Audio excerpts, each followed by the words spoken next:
आजकल की जिंदगी में इतनी भाग दौड़ है ना। हाँ, बहुत ज्यादा। मतलब एक ठहराव और मार्गदर्शन खोजना बहुत मुश्किल सा लगता है। बाइबल तो है हमारे पास, पर कई बार सवाल यही उठता है कि शुरू कहाँ से करें। लेकिन आज हम एक ऐसे दिलचस्प विचार पर बात करेंगे जो कहता है कि इसका हल हमारे कैलेंडर में ही छिपा है। बिल्कुल। और ये विचार सुनने में जितना सरल है ना, इसकी जड़ें उतनी ही गहरी हैं। देखिए, हम अक्सर सोचते हैं कि परमेश्वर से जुड़ने के लिए घंटों की प्रार्थना चाहिए या बहुत गहरी स्टडी, पर असल में कभी-कभी सबसे बड़ा बदलाव एक छोटी सी रोज की आदत से आता है। अच्छा, तो चलिए इसे थोड़ा और समझते हैं। तो जो मूल विचार है वो ये है कि बाइबल की जो नीति वचन की पुस्तक है उसमें 31 अध्याय हैं। हाँ, और एक महीने में भी लगभग 31 दिन होते हैं। बिल्कुल, तो तालमेल सीधा है। अगर आज महीने की मान लीजिए 20 तारीख है तो नीति वचन का 20वां अध्याय पढ़ा जाए। सुनने में तो ये बहुत ही सीधा और आसान लगता है। एक मिनट, मैं यहाँ बस एक बात जोड़ना चाहूंगी। हाँ बिल्कुल। क्योंकि असली जादू सिर्फ अध्याय पढ़ने में नहीं है, बल्कि उसके बाद जो होता है उसमें है। ये कोई चेकलिस्ट पूरी करने जैसा नहीं है, और नीति वचन को चुनना भी कोई इत्तेफाक नहीं है।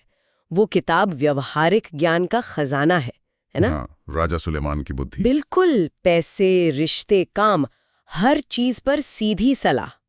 तो ये अभ्यास सीधे हमारी रोज की जिंदगी से जुड़ता है। ये तो बहुत दिलचस्प है, पर एक सवाल है मेरे मन में। पूछिए। क्या इससे ये खतरा नहीं है कि हम पवित्र वचन को मतलब किसी फॉर्चून कुकी की तरह इस्तेमाल करने लगे, कि बस एक टुकड़ा निकाला और उसे पूरे संदर्भ से अलग कर दिया? नहीं, ये बहुत ही वाजिब सवाल है, और हाँ, ये खतरा हो सकता है। पूरे दिन के लिए परमेश्वर की तरफ से एक विचार, एक थीम लेकर चलना। पूरा अध्याय आपको संदर्भ देता है, और फिर आप प्रार्थना करते हैं कि परमेश्वर उस एक पद को आपके लिए उजागर करें। ठीक है, तो पूरा अध्याय पढ़ लिया। बिल्कुल। पर 30-40 पदों में से वो एक पद कैसे चुने?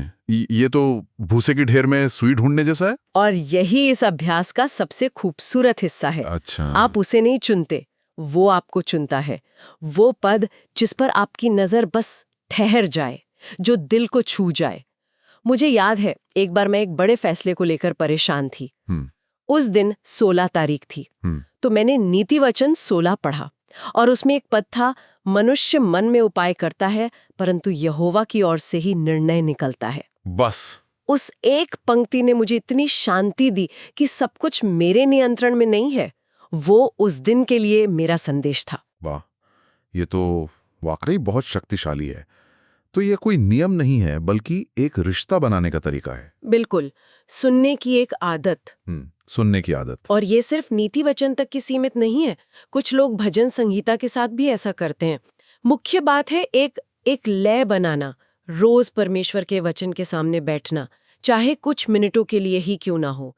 तो अगर हम इसे संक्षेप में कहें तो तरीका सीधा है, रोज एक अध्याय, और उस अध्याय से हृदय के लिए एक पद। बिल्कुल, परमेश्वर की बुद्धि को अपनी रोज की जिंदगी में लाने का एक बहुत ही व्यवहारिक तरीका।